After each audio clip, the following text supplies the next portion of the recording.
Determination and leadership. Two words that describe Sitting Bull. He was born as Little Badger in 1831 near the Grand River in the Dakota Territory, under the Hunkpapa division of Teton Sioux. He was described as patient and unhurried as a boy, and at the age of 14, joined his first war party when Lakota warriors, including his father and uncle, raided a Crow warrior village. His bravery was put on full display, and when they returned from the battle, his father put on a grand feast and gave him the moniker Sitting Bull.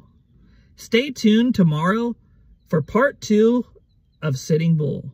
Sitting Bull became the leader of the Strong Heart Warrior Society and participated in the Silent Eaters, a select group that focused on tribal welfare. He even managed to extend the Teton Sioux's hunting grounds into what used to be the territory of the Shoshone, Crow, and Stoney tribes. In June of 1863, he had his first skirmish with the United States Army after the Minnesota Massacre that involved the Satini Sioux. Over the next few years, his encounters with the United States would be mostly hostile.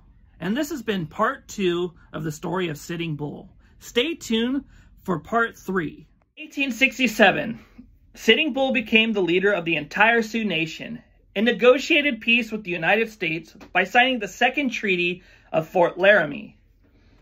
This guaranteed them land in the southeastern Dakota Territory. But Colonel Custer exaggerated reports on how much gold was found in the Black Hills, a hunting ground for the Sioux. And prospectors began floating in by 1875, and the United States would go back on their word by giving the Sioux and other Plains tribes until January 1st, 1876 to get out or be labeled hostile. Even if Sitting Bull wanted to comply, this wasn't enough time to move everyone. And they refused. This would set up a battle that we'll talk about tomorrow. See you for part 3 of the story of Sitting Bull. By not making the 240-mile trek into the reservation, Sitting Bull and the Sioux were labeled hostile. And when General George Crook took the field against them, Sitting Bull responded by gathering the Sioux, Cheyenne, and Arapaho tribes in the Montana Territory. And when they reached Little Bighorn, Sitting Bull did a sun dance to prepare for battle. And in his vision, he saw soldiers falling. On June 25th, 1876, Custer and his men were slaughtered in the Battle of Little Bighorn. But unfortunately, this led to increased military action by the United States.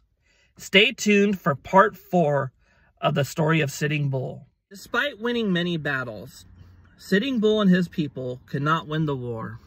Compound this with the fact that the buffalo, the primary source of food for the Sioux, began going extinct.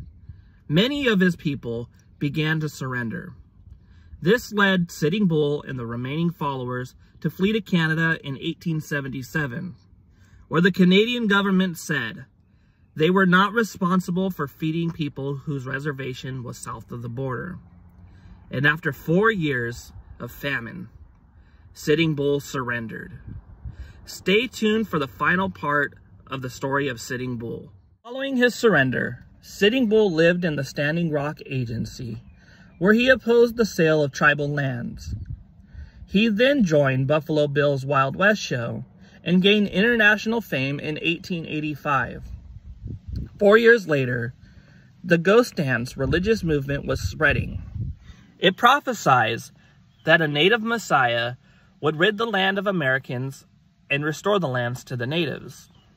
This caused more unrest amongst the Sioux, and soldiers and police were called to arrest Sitting Bull. On December 15th, 1890, Sitting Bull was arrested and then killed while his warriors were trying to save him. And this has been the story of Sitting Bull. I hope you enjoyed yourself. Don't forget to like, subscribe, comment, and hit that bell to see more content.